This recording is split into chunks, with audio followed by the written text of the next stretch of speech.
아, 여기다가 어린이 교회에다 갖다 주는 게 아니고 우리가 모아서 다른 데다 갖다 주는 거야. 그래. 예. 난 또 어린이 주일학교 갖다 주는 줄 알고 주일학교 전도사님이 이게 뭔가.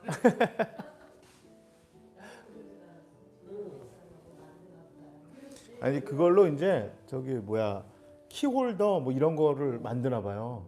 그래갖고 교회도 선물도 주고 저기 뭐 다른 데다 기부도 하고 뭐 이렇게 하는 그런 걸. 한 봉지 갖다 줬더니 전도사님이 뭐냐고.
오늘 주일 예배에 나오신 여러분들 주님의 이름으로 환영합니다. 우리 함께 찬양하면서 우리 예배 시작하도록 하겠습니다.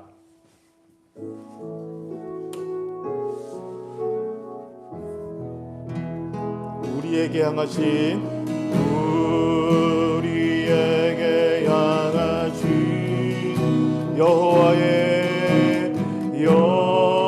여호와의 인자하심이 크고 크도다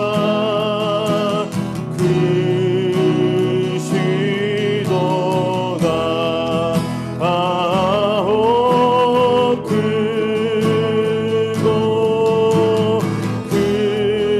크도다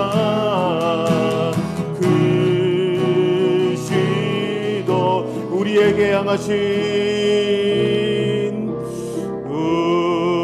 우리에게 향하신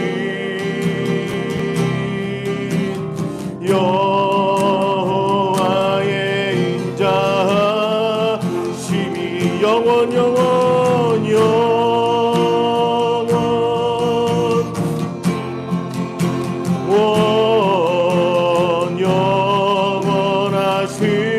영원하시도다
아멘. 우리 내가 매일 기쁘게 우리 힘차게 찬양하시겠습니다.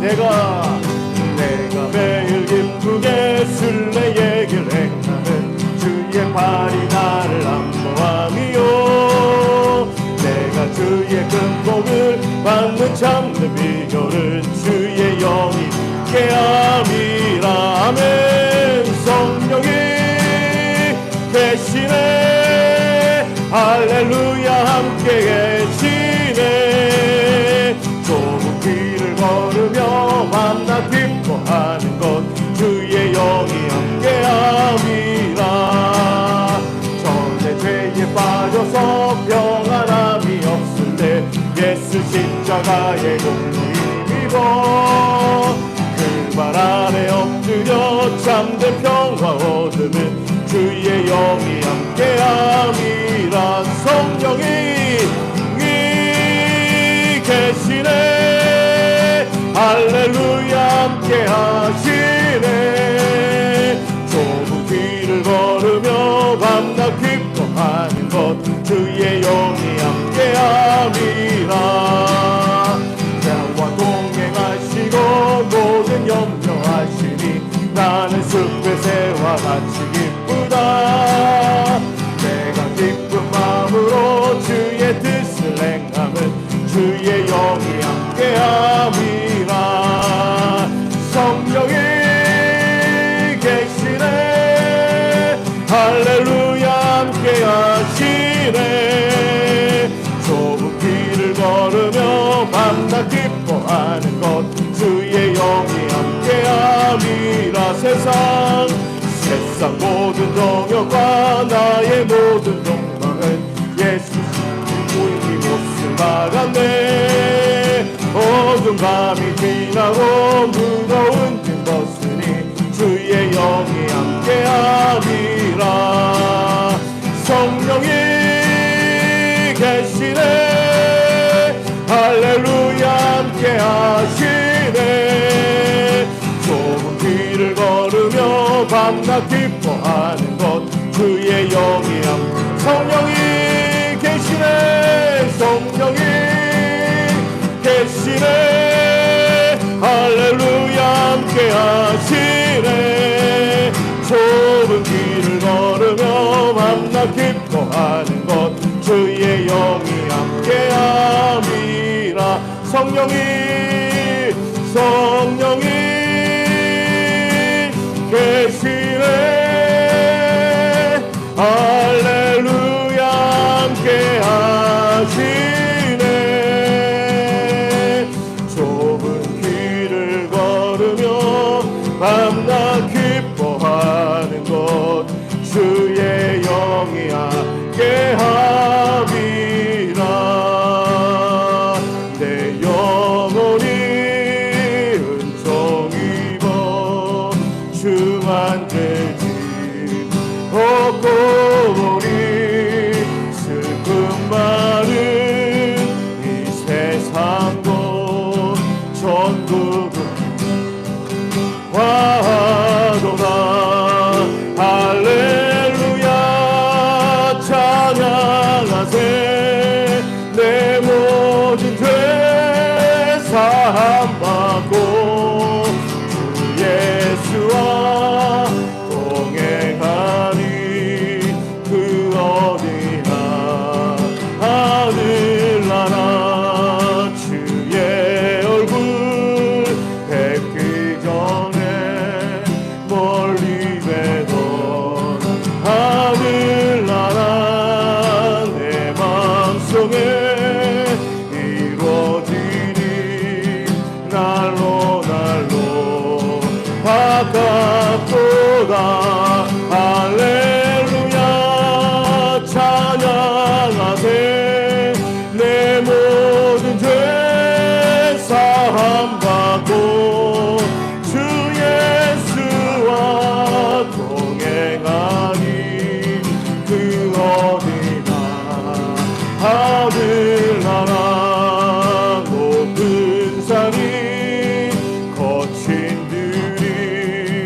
소망이나 궁궐이나 내 주 예수 모신 곳이 그 어디나 하늘나라 할렐루야 찬양하세 내 모든 죄 사함받고 주 예수와 동행하니 그 어디나 할렐루야 찬양하세 할렐루야 찬양하세 내 모든 죄 사함받고 주 예수와 동행하니 그 어디나 할렐루야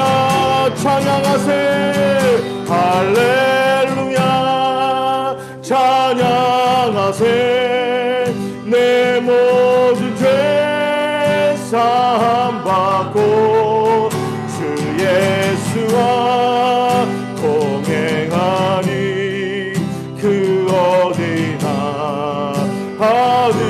하늘나라. 이 시간에 다 같이 한번 기도하실 때 하나님 우리의 영혼이 우리의 마음이 영과 진정으로 예배를 드리는 참된 예배자가 되게 하시옵소서. 성령의 은혜가 이 시간 우리 모두에게 임하여 주시옵소서. 우리 다 같이 한번 기도하시겠습니다. 사랑의 하나님 감사합니다. 아버지 하나님 이 시간 저희들이 예배 자리에 나와 아버지 하나님의 현장에서 온라인에서 함께 예배를 드리고 있습니다. 저희가 드리는 예배를 주님께서 기뻐 받으시고 아버지 하나님 저희가 하나님 앞에 성령의 은혜로 기도하며 하나님 앞에 나가는 아버지 하나님의 예배 시간이 될 수 있도록 주여 도와주시옵소서. 이 시간에 아버지 하나님 홀로 영광 받으시고 이 시간에 아버지 하나님께 나와 기도하며 하나님 앞에 나아갈 때에 아버지 하나님 저희가 주님의 사랑과 주님의 은혜 안에서 바로 서 있는 교회가 될 수 있도록 도와주시고 예배가 정말 예배가 아버지 하나님 저희들이 살아있는 예배 하나님이 찾으시는 영과 진령으로 예배를 드리는 예배가 되어지기를 소망합니다. 주님께서 우리 예배를 기뻐 받으시고 우리는 주님의 임재를 기뻐하는 아버지 하나님의 기대와 기쁨과 감사와 변화와 은혜와 축복이 넘치는 예배가 되게 하여 주시옵소서. 아버지 하나님 이 시간 저희들에게 성령의 은혜를 부어주셔서 아버지 하나님 저희가 드리는 예배를 통하여 하나님 이 시간 우리가 이 자리에 나와서 아버지 하나님을 찬양하고 기도하는 하나님께 응답받고 돌아가는 예배가 되게 하여 주시옵소서. 나는 전능하신 아버지 하나님 천저의 창조주를 믿습니다. 나는 그의 유일하신 아들 우리 주 예수 그리스도를 믿습니다. 그는 성령으로 잉태되어 동정녀 마리아에게서 나시고 본디오 빌라도에게 고난을 받아 십자가에 못 박혀 죽으시고 자 가운데서 다시 살아나셨으며 하늘에 오르시어 전능하신 아버지 하나님 우편에 앉아 계시다가 거기로부터 살아있는 자와 죽은 자를 심판하러 오십니다. 나는 성령을 믿으며 거룩한 공교회와 성도의 교제와 죄를 용서받는 것과 몸의 부활과 영생을 믿습니다. 아멘. 우리 교회 소식 전하겠습니다. 오늘 예배 오신 여러분들 주님의 이름으로 환영합니다. 우리 주보 보시면 3월달 우리 사순절 이 스케줄이 잘 나와 있어요. 여러분 잘 보셔서 3월 30일까지는 사순절 기간이고 다음 주는 이제 종료주일, 이제 겉옷주일이라고 이제 하죠. 네, 종료주일 겉옷주일을 하고 다음 주일부터 고난주간이 시작됩니다. 그러니까 여러분 이제 고난주간 새벽기도 때는 여러분 좀 특별히 오실 수 있는 분들은 현장에서도 기도도 하시고 현장에 오시기 힘드신 분들은 그 시간에 꼭 일어나셔서 함께 기도하시고요. 그 다음에 성금요일 그날을 29일 저녁 8시 이 자리에서 함께 예배를 드리도록 하겠습니다. 그러니까 여러분 잘 보시고 3월 31일 부활절입니다. 이 부활절 우리 예배 여러분 기쁨이 넘치는 예배가 되었으면 좋겠고 계속 광고 드리는데 3050 모임은 3월 31일 있고 그다음에 6080 모임은 짝수달 4월 맨 마지막 주일날 예배 후에 다 같이 뭐 교제하는 점심을 또 같이 식사하셔서 미리 집에다 다 말씀해 주세요. 그래서 그날은 그냥 밥 먹고 들어갑니다라고 말씀해 주시면 감사하겠습니다. 자, 우리 하나님 말씀 보도록 하겠습니다. 하나님 말씀은 신약성경 골로새서 1장 13절부터 23절입니다. 골로새서 1장 13절부터 23절 제가 한번 읽습니다. 아버지께서 우리를 암흑의 권세에서 건져내셔서 자기의 사랑하는 아들의 나라로 옮기셨습니다. 우리는 그 아들 안에서 구속 곧 죄사함을 받았습니다. 그 아들은 보이지 않는 하나님의 형상이시오 모든 피조물보다 먼저 나신 분이십니다. 만물이 그분 안에서 창조되었습니다. 하늘에 있는 것들과 땅에 있는 것들, 보이지 않는 것들과 보이지 않는 것들, 왕권이나 주권이나 권력이나 권세나 할 것 없이 모든 것이 그분으로 말미암아 창조되었고 그분을 위하여 창조되었습니다. 그분은 만물보다 먼저 계시고 만물은 그분 안에서 존속합니다. 그분은 교회라는 몸의 머리이십니다. 그는 근원이시며 죽은 사람들 가운데서 제일 먼저 살아나신 분이십니다. 이는 그분이 만물 가운데서 으뜸이 되시기 위함입니다. 하나님께서는 그분의 안에 모든 충만함을 머무르게 하시기를 기뻐하시고 그분의 십자가의 피로 평화를 이루셔서 그분으로 말미암아 만물을 곧 땅에 있는 것들이나 하늘에 있는 것들이나 다 자기와 기꺼이 화해시키셨습니다. 전에 여러분은 악한 일로 하나님을 멀리 떠나 있었고 마음으로 하나님과 원수가 되어 있었습니다. 그러나 지금은 하나님께서 그리스도의 죽으심을 통하여 그분의 육신의 몸으로 여러분과 화해하셔서 여러분을 거룩하고 흠이 없고 책망할 것이 없는 사람으로 자기 앞에 내세우셨습니다. 그러므로 여러분은 믿음의 튼튼히 털을 잡아 굳건히 서 있어야 하며 여러분이 들은 복음의 소망에서 떠나지 말아야 합니다. 이 복음은 하늘에 있는 모든 피조물들에게 전파되었으며 나 바울은 이 복음의 일꾼이 되었습니다. 아멘. 물 한 잔 먹고 시작하겠습니다. 자, 골로새 교회를 사도 바울이 어떻게 평가했냐면 바르게 말씀을 배워서 그 바른 말씀 위에 단단한 믿음 그리고 하나님의 축복을 소망하면서 실천적인 사랑을 실행하고 있다. 이것을 사도 바울이 칭찬했어요. 그러니까 바른 믿음 속에서 바른 말씀 위에 단단히 믿음을 세우고 하나님이 천국에서 아니라 천국뿐만 아니라 지금 이 현실, 지금 이 순간에도 하나님의 말씀대로 바르게 살아가는 자들에겐 축복하실 것이다 라는 소망을 가진 상태로 실제로 실천적으로 사랑을 실천하는 교회. 그러나 교회의 개척자였던 에바브라가 감옥에 갇히는 사건이 생기는 등 교회 안팎으로 어려움에 직면했습니다.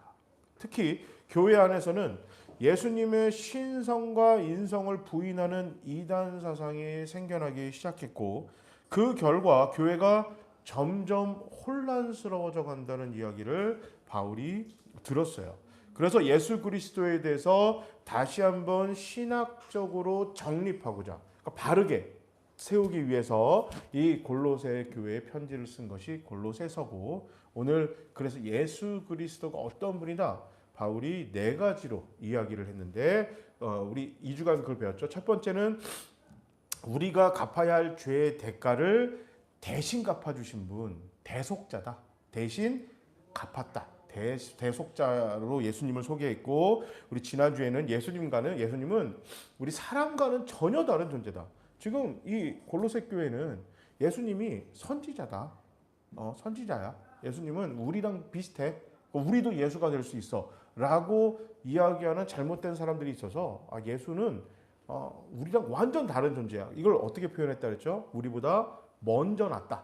먼저 태어났다. 이렇게 표현한 것은 예수도 태어났으니까 사람 아니야? 이 이야기가 아니라 그 당시 표현법에 따르면 우리랑 존재가 다르다. 근데 어떤 존재다? 창조주 하나님이시다. 그 창조주 하나님이 인간에 대해서 내려오셨던 건 우리의 죄를 대신 갚아주시려고. 갚아주시려고 이 땅에 내려오신 것이고, 그것은 하나님의 전적인 사랑, 그냥 실천적인 사랑, 골로새 교회가 실천적인 사랑을 하고 있다 그랬잖아요. 그것처럼 하나님도 예수님도 실천적으로 우리를 사랑하셨다. 지금 그 이야기를 2주간에 걸쳐서 했습니다. 자, 그 다음에 셋째로 이제 교회의 머리가 되신다. 교회의 머리가 되신다. 이걸 어떻게 생각하시면 되냐면, 우리는 교회의 지체다 이렇게 했잖아요. 우린 그리스도의 손발이 되어서 예수가 원하는 일을 하는 것입니다. 이게 교회예요. 교회는 그리스도의 손발이 되어 예수가 하나님이 원하는 일을 하는 모임, 이것이 바로 교회입니다. 그래서 18절에 보면 우리 한번 18절 우리 다 같이 한번 읽어볼까요? 우리 한번 오늘 본문 읽었던 18절 한번 다 같이 읽겠습니다. 그분은 교회라는 몸의 머리이십니다. 그는 근원이시며 죽은 사람들 가운데서 제일 먼저 살아나신 분이십니다. 이는 그분이 만물 가운데서 으뜸이 되기 위함입니다. 아멘. 바울은 교회가 그리스도의 몸이다. 그러니까 손발이 되어야 한다. 그리스도의 몸이어서 우리가 그리스도의 일을 하고 있고, 골로새 교회가 지금 잘하고 있다 그랬잖아요. 잘하고 있다. 여러분 지금 잘하고 있는 겁니다. 그런데 지금 교회 안에서 율법주의자들도 들어와서 엉뚱한 걸 하죠. 율법주의자들이 강조를 하는 거는요, 행위가 구원을 유지시키기 위한 조건이라고 설명하고 있는 거예요.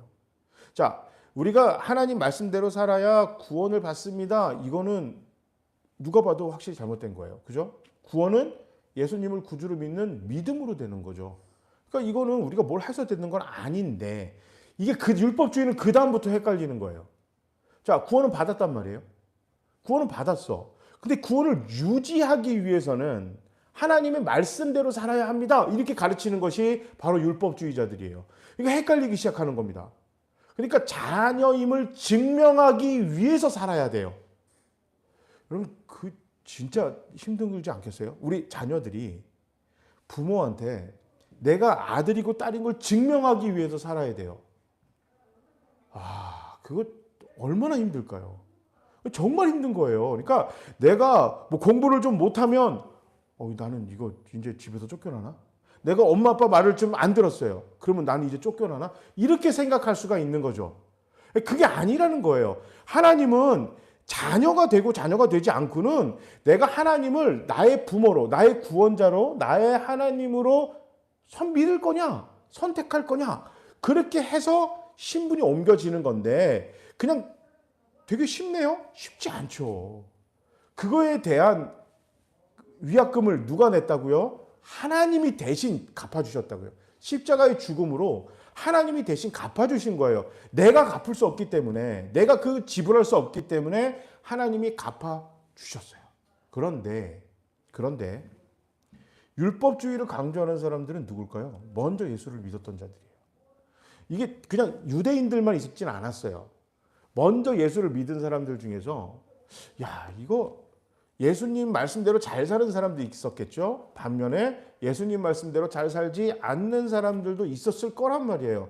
자, 그러니까 어떤 마음에서 이런 이야기를 했는지는 알겠는데 그럼에도 불구하고 그런 얘기를 하면 안 돼요.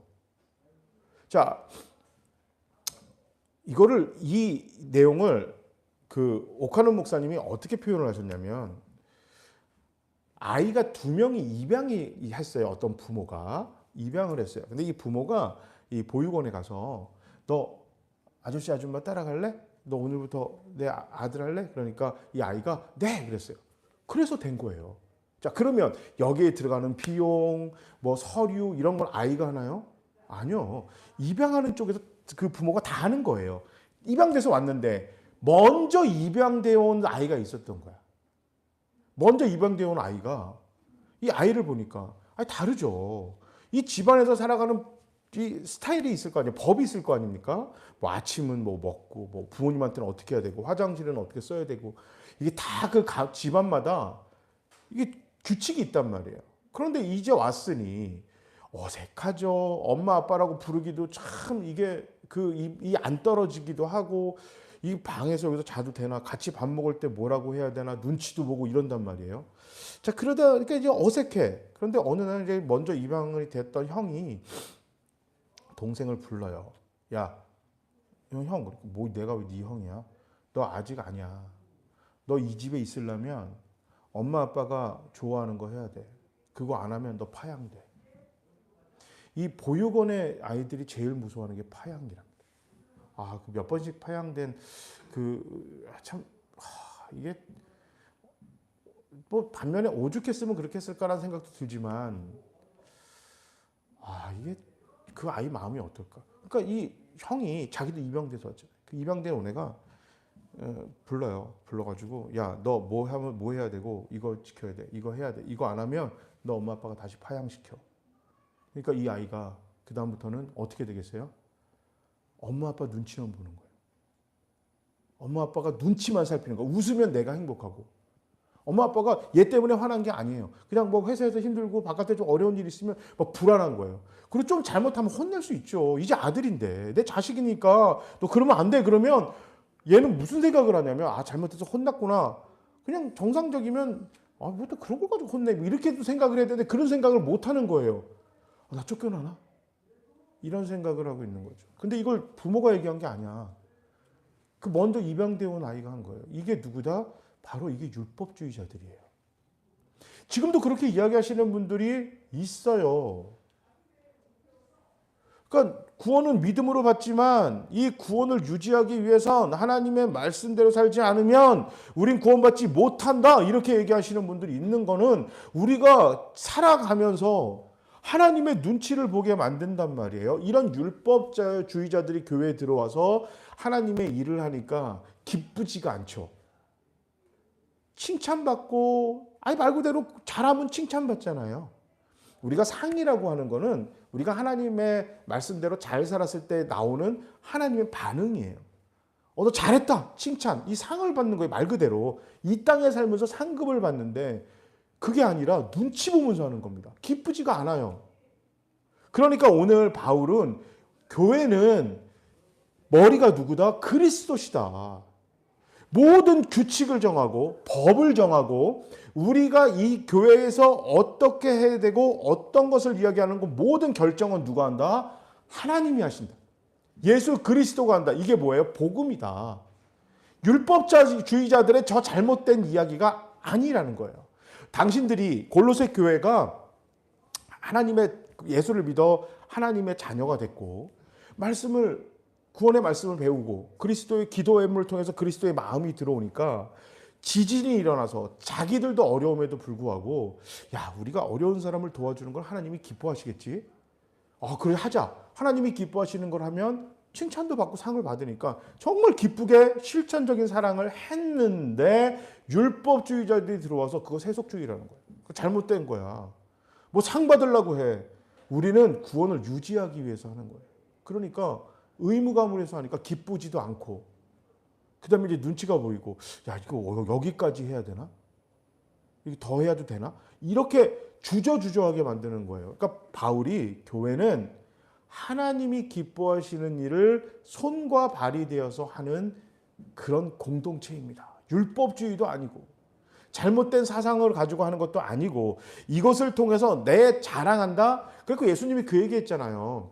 너희가 하나님의 상을 받을 길을 기대하면서를 해야지. 너가 세상에 인정받고 막 내가 이걸로 좀 한몫 벌고 하려면 뭐 좋아. 그럴 수도 있지. 근데 하나님의 상급은 없다. 예수님이 그렇게 얘기한 것처럼 이런 잘못된 생각을 가지고 우리가 교회에 일을 하면 안 된다. 근데 제가 오늘 설교를 준비하면서 이거 뭐 여러분 잘 아실 거예요. 교회를 오래 다니거나 아니면 교회에 결정을 하는 목사나 우리 장로님 권사님들 교회 운영위원회도 있을 테고 당회도 있을 거고 또 선생님도 있고 이런 경우도 많죠.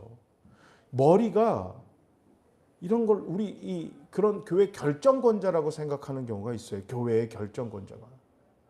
그거 아닌 거예요. 교회의 결정은 하나님이 이미 하셨어요. 성경을 통해 줬어요. 우리 교회 때문에 세상이 이 지역이 복을 받는 거예요. 우리뿐만 아니라 이 지역이 우리 교회 때문에 행복해지는 겁니다. 세상을 배려하고 존중하고 그 세상에게 그리스도의 복음을 전하는 것. 그것뿐만 아니라 어려운 사람들을 돕고 그 사람들을 위해서 최선을 다해 배려하고 존중하는 것. 이 일을 누가 하라? 교회가 하라. 그리스도의 손과 발이 돼서 하면 이걸 누가 채워줘요? 재정이 됐던 뭐 기회가 됐던 인권이 사람이 됐던 모든 걸 누가 채워준다? 우리 머리가 되시는 우리 주인이 채워주겠지. 그런 얘기예요. 그러니까 이것을 위해서 여러분 기쁘게 실천적인 사랑을 해야 한다. 이게 교회가 존재하는 가장 중요한 이유입니다. 복음 전하고 구제하고. 이게 선교거든요. 교회는 이러라고 있는 거예요. 그걸 안 할 거면 사실 교회가 그렇게 필요가 없을 수도 있어요. 왜냐하면 예수님은 우리가 믿으면 구원받잖아요. 그러면 내가 뭐 교회를 나와도 되고 아니면 옆집 사람한테 전도받아서 내가 예수님을 믿었어. 그럼 구원 받는 거예요. 교회 안 나와도 구원을 받는단 말이에요. 그러니까 교회 나올 필요가 없어요. 그것을 우리가 함께 모여서 함께 기도하고 함께 이 힘을 내서 손과 발이 돼야 되니까 여러 가지 힘을 내서 쫙 으쌰해서 교회가 교회다운 교회가 되기 위해 노력하는 것. 이러기 위해서 교회가 존재하는 건데 이 교회가 집단적인 이기주의에 빠지거나 어떤 잘못된 생각과 이런 욕심이나 그런 방향성을 갖고 있으면 교회를 통해 하나님의 사랑이 나 개인적으로 전하는 것보단 공동체가 전하는 게 더 힘차게 전할 수가 있는데 이거 못하는 건 굉장히 조심하게 그렇게 잘해야 됩니다. 지금은 잘 모르겠어요. 지금은 제 친구가 거기 더 이상 없어가지고 그걸 알 수가 없었는데요. 제가 미국에서 돌아와서 2013년 그때 이제 2014년에 친구를 만났어요. 뭐 이런저런 이야기를 하다가 당시에 무슨 일이 있었냐면 캐톨릭에서 그 교황님 오시고 막 이러면서 뭐 환자들 어린 아이들 소아 환자들 수술도 시켜주고 막 이런 일이 있어가지고 우리 교회도 그런 거 해야 되는데라고 했더니 그 복지부 쪽에 있었거든요. 그러니까 이 친구는 그런 거를 이제 수집해가지고 어떻게 하는지 잘 알잖아요. 그래서 이제 그 친구가 뭐라 그러냐면 교회가 통계가 안 나와서 그렇지 우리 쪽은 통계가 나오니까 기독교가 제일 많다는 거예요. 사회복지하는 금액, 횟수, 교회가 제일 많아. 그런데 오른손이 한 걸 왼손이 모르게 하라 뭐 이런 그게 있어서 그런지 교회는 막 자랑하고 떠벌리지 않아서 그런 거고 또 개별적으로 하잖아요. 교회는 어떤 캐톨릭처럼 한 공동체, 한 교단만 있는 게 아니라 개별적으로 하니까 잘 드러나지 않는 것뿐이지만 기독교가 제일 많이 해. 그런 얘기를 들었거든요. 이 친구도 교회 집사인데 그러면서 무슨 얘기를 하면요. 내가 목사한테 이런 얘기할 건 아닌데 하나님이 간혹 뉴스나 이런데 뭐 이렇게 교회가 잘못하는 게 나오더라도 그럼에도 불구하고 하나님이 막 교회를 그래도 힘 주시고 축복하시는 이유가 대부분이 그렇지 않기 때문이라고 자기는 그렇게 믿는데요. 그 근거가 자기는 거기서 그 숫자라는 거예요. 교회는 여전히 많은 사람들을 돕고 어려운 사람들을 위해서 노력하고 있구나. 너무 좋다는 거예요. 그걸 보면 자기는 그 뿌듯하다는 거예요.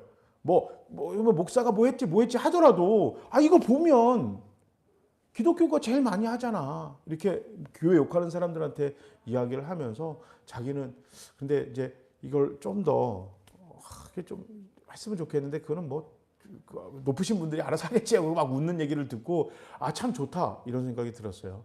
우리 풍성한 포도나무 교회가 참 얼마 안 되는 금액이지만 헌금의 몇 퍼센트를 계속 좀 좋은 데 쓰려고 노력하기도 있고 가끔 이렇게 특별 헌금이 들어오면 부활절이나 크리스마스 때 어려운 분들 돕기도 하고 이런 거 하잖아요. 저는 이거 분명히 하나님께서 되게 좋아하시고 실천적인 사랑을 통해서 교회에 칭찬하겠다. 그러니까 이걸 통해서 뭐 우리 교회 어려운데 접니다.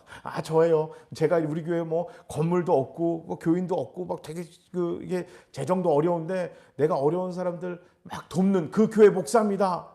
내가 교인들 잘 가르쳤죠. 이렇게 나발 불고 다니라고 그런 실천적인 사랑을 하라는 게 아니고 교회는 주님이 좋아하시니까 하나님이 원하시니까 교회는 그 일을 해야 한다. 바울이 그 이야기를 한 거예요. 여러분 구원을 유지하기 위해서가 아니라 하나님이 기뻐하시고 좋아하시는 거니까. 그거를 통해 그리스도의 사랑이 그들에게 전달되는 것입니다. 그리고 그 하나님이 우리 교회의 실천적인 행함을 통해 하나님이 기뻐하셔서 상 주실 거니까. 그리스도가 기뻐하시는 것을 하는 것, 이게 교회다. 교회의 머리가 되신다는 것은 바로 그런 의미. 그러니까 눈치 보게 만드는 사람들을 향한 이 사도 바울의 사도 바울은 돌직구예요. 돌직구가 던졌다. 그러니까 잊지 마세요. 우리는 그리스도의 손과 발이다. 그리스도의 기쁨이 되는 것을 해야 된다. 우리 풍성한 포도나무 교회가 하나님이 정말 인정하시는, 야, 너네 교회 규모 이런 것과 상관없이 내가 풍성한 포도나무 교회를 생각할 때, 내가 그 교인들을 생각할 때, 야, 거기는 그래도 실천적인 사랑을 하려고 노력하는 애들이야. 노력하는 교회야. 이렇게 칭찬하고, 그래서 실제로 축복이 흘러넘치는 우리 교회가 되기를 진짜 간절히 소망합니다. 자, 그 다음에 이제 세 번째로, 그러면 이제 그렇게 하면서 이제 네 번째로 주님이 그 일을 통해서 평화를 이루시는 분이다. 이 예수를 믿음으로 인해서 당시에 불화가 생긴다라는 소문이 있었어요. 저 기독교인들은 세상을 굉장히 그 논란을 만드는 사람들이야. 왜냐하면 남녀노소 똑같다고 그러죠. 뭐 주인과 종이, 하나님은 똑같은 하나님 앞에 자녀라고 하죠. 남녀 차별이 당연히 있었고, 그다음 신분 제도가 있었고, 또 이스라엘 율법자들은 야, 어떻게 할례도 안 받고 음식 정결 규례도 지키지도 않는데 예수를 믿었다는 이유만으로 하나님의 백성이 될 수 있냐? 이렇게 이야기를 하고, 그것을 만드는 자들이 누구다? 바로 예수 믿는 자들, 바로 교회다. 분란을 일으킨다라고 막 이 잘못된 소문도 퍼뜨리고 공격하고 그랬단 말이에요. 그래서 사도 바울은 여러분 그것에 현혹되지 마십시오. 예수님은 평화를 주시는 분이십니다. 이렇게 20절에 이야기합니다. 우리 20절 말씀 다 같이 한번 읽겠습니다. 20절 말씀 다 같이 한번 읽을게요. 그분의 십자가의 피로 평화를 이루셔서 그분으로 말미암아 만물을, 곧 땅에 있는 것들이나 하늘에 있는 것들이나 다 자기와 기꺼이 화해시키셨습니다. 아멘. 하나님과 우리가 관계가 깨졌다 그랬잖아요. 관계가 깨졌기 때문에 불편한 거예요. 진짜 불편합니다. 굉장히 친했던 사이가요, 무슨 이유에서든지 싸워서 깨지죠. 이게 되게 불편합니다. 그리고 또 이렇게 되게 이렇게 화장실 가다 이렇게 얼굴 마주치고 막 이러면요, 이거 진짜 불편해요. 이거 진짜 힘듭니다. 그러니까 하나님이 불편한 거예요. 세상은 불편한 거야. 예수 믿는 사람들이 불편한 거예요. 그럼 거기다가 인간은 우리가 잘못했지. 물론 내가 잘못한 건 아니지만 선악과를 따먹었으니까. 자, 그런데 하나님이 창조하시고 모든 피조물들을 인간에게 맡겼어요. 준 게 아니라 맡겼단 말이에요. 너가 좀 돌봐라. 그런데 인간이 타락함으로 인해서 모든 피조물들은 아무 잘못도 없는데 다 같이 타락하게 됐어요. 자, 하나님과 관계가 거기도 껄끄러워졌단 말이에요. 그 피조물들이 잘못한 게 아닌데, 그런데 예수님이 십자가 구원을 통해서 그런 피조물조차도 하나님과 화해하는 그런 결과가 이루어졌다. 하나님이 그 얘기하면서 하나님은 이 땅에 평화, 화해를 주기 위해서 오신 분이지 분란을 일으키려고 오신 분이 아니다. 지금 사도 바울은 그 이야기를 합니다. 그리스도의 십자가 피로 평화를 이루셔서 만물을 화해시키셨다. 우리뿐만 아니라 만물도 화해시키신 분이 예수님이다. 바울은 예수께서 그의 육체의 죽음을 통해서 하나님과 우리 사이를 화목하게 하신 최종 목적이 있다고 이야기를 하고 있습니다. 죄인이었던 우리가 죄 사함을 받아서 하나님과 화목하게 된 거잖아요. 하나님과 관계가 회복되었어요. 자, 22절 한번 읽어볼게요. 우리 22절 다 같이 한번 읽겠습니다. 시작. 그러나 지금은 하나님께서 그리스도의 죽으심을 통하여 그분의 육신의 몸으로 여러분과 화해하셔서 여러분을 거룩하고 흠이 없고 책망할 것이 없는 사람으로 자기 앞에 내세우셨습니다. 아멘. 자, 예수님께서 인간의 몸으로 오신 건 인간이 위약금을 내야 된다고 그랬잖아요. 인간이 위약금을 내야 돼요. 우리가 계약을 파기한 사람이니까. 내가 계약 파기자 위약금을 내가 돼야 되는데 어느 사람도 위약금을 낼 수가 없어요. 그래서 하나님이 그럼 내가 대신 낼게. 근데 하나님으로서는 낼 수 없어. 이건 계약이기 때문에. 그래서 하나님이 인간이 되신 거예요. 완벽한 인간이 되셔서 당신이 계약금을 내셨단 말이에요. 위약금을 냈어요. 자, 그것을 통해서 어떻게 됐어요? 인간 예수를 통해서 우리가 화해의 길이 그때 열린 거예요. 화해의 길이 열렸어. 근데 우리만 열린 게 아니라, 자, 우리 때문에 모든 피조물도 관계가 어그러졌다 그랬잖아요. 자, 그 관계를 예수님께서 인간 예수가 죽으셨기 때문에, 인간 예수가 죽으셨고 위약금을 지불했단 말이에요. 인간 예수가 위약금을 지불한 것을 통해 모든 만물의 피조물들도 함께 화해가 이루어졌다. 그러니까 지금 이 골로새 교회뿐만 아니에요. 초대교회에서도 계속해서 우리 지난주에 그 예수님의 신성에 대해서 이게 문제가 생겨가지고 무지막지하게 오랜 기간 동안에 이거 이단들도 엄청 많이 나오고 지금도 이거 가지고 이단들 나온다 그랬죠. 지금도 이거 갖고 이단들이 나와요. 그 이단은 심지어 신성은 인정을 하는데 인간성은 인간이라는 건 인정하지 않는 거야. 그렇기 때문에 하나님은 백운구로도 올 수가 있고 여러분으로도 올 수가 있는 거예요. 예수가. 그러니까 내가 있을 때 지금 난 예수야. 그러니까 난 뭐냐면 그러니까 뭐예요? 난 완벽한 백운구이자 예수가 아니라 나는 알고 봤더니 예수가 와서 인간 백운군 죽었어. 없어졌어. 그러니까 나는 지금 백운구의 탈을 쓴 예수다. 이렇게 얘기를 하고 또 옮겨가는 거예요. 이런 식으로 예수님이 완벽한 인간이 아니다라고 얘기하는 건 지금도 이단들이 그 얘기를 하잖아요. 그래서 이게 우리나라 이단들 보면요. 자꾸 자기가 재림 예수, 부활한 예수, 또 다시 오신 예수 이런 식으로 자꾸 표현하는 이유가 완벽한 하나님, 완벽한 인간 이 두 가지 개념에 대해서 믿음이 없기 때문입니다. 그러니까 예수님은 창조주가 인간이 되는 거는 정말 사랑의 완벽한 끝판왕이에요. 그러니까 빚 갚으러 오신 거예요. 예수님이 이 땅에 인간으로 오신 건 딱 그거 하나입니다. 빚 갚으러 오셨어요. 그러니까 이게 쉽게 말해서 계좌이체가 안 돼.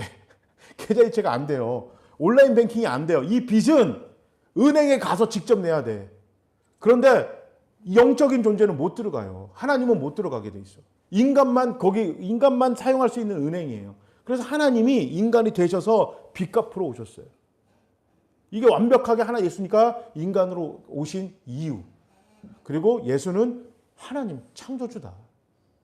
그렇기 때문에 부활이라는 개념, 구원이라는 개념은 하나님이기 때문에 하나님과의 관계를 끊어놨던 모든 죄를 한꺼번에 안고 그 죄를 죽일 수가 있었다. 이건 하나님만 가능한 일. 자, 그래서 하나님은 그렇게 하셨던 일은 뭐냐? 평화를 주기 위해 오신 것이다. 관계 회복을 위해서 오셨다. 예수를 믿는다고 말하지만 그럼에도 불구하고 교회 때문에 분란이 일어나고 사실 예수님을 믿는 사람 때문에 사실 힘든 경우가 없지 않아 있어요. 그 사탄이 계속해서 불편하게 공격하게 만들거든요. 여러분 그때 진짜 기도 많이 하셔야 되고 예수님이 그렇게 그 얘기를 하셨잖아요. 요한복음 16장 33절에 뭐라고 그러셨냐면 너희가 예수 믿는 것 때문에 예수를 바르게 믿는 것 때문에 어려움을 당하지 잘 살고 있는 거야. 세상에서 너희가 환난을 당할 거야. 어려움을 당할 거야. 그러나 걱정하지 마. 예수님이 이미 세상을 먼저 어떻게 했다? 이겼다. 내가 이 세상을 이겼다. 예수님께서 벌써 말씀하셨어요. 그러니까 예수를 믿는 것 때문에 내가 어려움을 당하잖아요. 그러면 잘하고 계시는 거예요. 근데 그 조건이 있죠. 예수의 방법으로, 예수의 방식으로 사는 거예요. 그것 때문에 욕먹는 거예요. 쟤는 너무 고지식해. 쟤는 너무 정직해. 정직하고 고지식한 거 욕먹기도 합니다. 그리고 예를 들어서 이 다른 사람한테 양보하고 이런 것 때문에 욕먹는 거 괜찮은 거예요. 그런데 막 함부로 평가하고 함부로 판단하고 막 이게 뭐 섞이지 않으려고 하고 이런 것 때문에 욕 먹는 건 문제가 있는 거죠. 그 다음에 편가르기 하는 거, 편가르기 하는 거. 뭐 정치적이 됐던, 종교적으로 됐던, 지역적으로 됐던, 우리는 무조건 저 사람들 편을 들어야 돼. 뭐 우리랑 다른 종교 믿는 사람들은 무조건 벌 받아야 돼. 이렇게 얘기하는 거는 예수의 오신 이 목적과는 전혀 거리가 멀죠. 성경은 그렇게 되는 이유가 뭐다? 욕심이라고 했어요. 욕심. 그러니까 바르게 하나님 말씀을 우리가 배우고 믿지 않았기 때문에 말씀이 바르지 않으면요. 우리의 터잖아요, 터. 이 땅이 흔들리기 때문에 거기에 올바르지 못하기 때문에 우리가 무엇을 하든지 간에 결국에는 잘못된 방향으로 가기가 쉽다. 잘못된 방향으로 가기가 쉬워요. 그렇기 때문에 잘못된 방향으로 애초에 가지 않도록 어색하죠. 어색해요. 왜냐하면 아까 제가 오카노 목사님이 얘기하셨던 얘기 잠깐 말씀드렸지만 아이가 입양돼서 오면 불편해요. 이상하고 어색합니다. 우리가 예수를 내가 누구 집에서 태어났든지 간에 우리는 죄에서 나고 자란 사람이기 때문에 하나님을 믿음으로 은혜 받은 죄인이란 말이에요. 그러니까 하나님의 자녀답게 사는 게 어색할 수가 있어요. 불편할 수가 있죠. 그러나 그 불편하게 살아가는 것을 하나님의 방식으로 살기 위해 최대한 노력하는 그 방식이 뭐다? 평화다.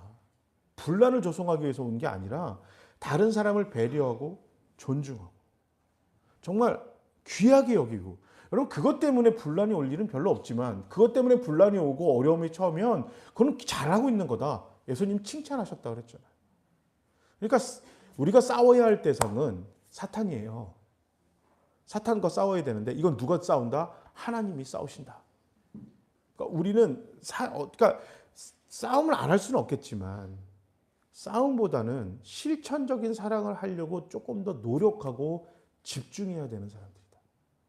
그러니까 예수가 평화로운 존재로 이 땅에 왔다. 자, 예수가 정리하겠습니다. 예수가 이 땅에 오신 건 우리의 죄를 갚으러 오셨다.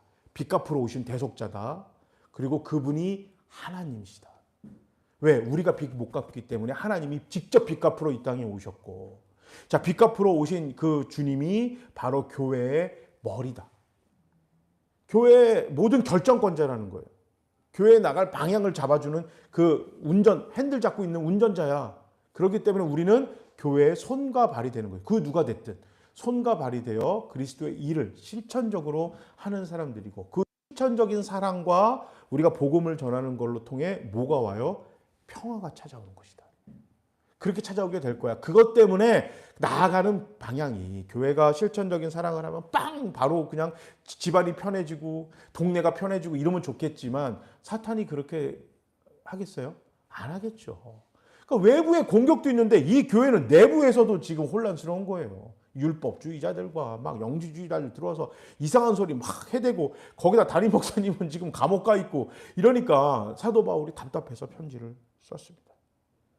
복음의 소망이 그래서 결국 흔들리는 경우가 생길까 봐 바울이 편지를 썼어요. 자, 우리 23절 우리 다 같이 한번 읽겠습니다. 정말 이 사도 바울의 소망인데요. 우리 다 같이 한번 읽어볼까요? 그러므로 여러분은 믿음에 튼튼히 터를 잡아 굳건히 서 있어야 하며 여러분이 들은 복음의 소망에서 떠나지 말아야 합니다. 이 복음은 하늘 아래 있는 모든 피조물에게 전파되었으며 나 바울은 복음의 일꾼이 되었습니다. 아멘.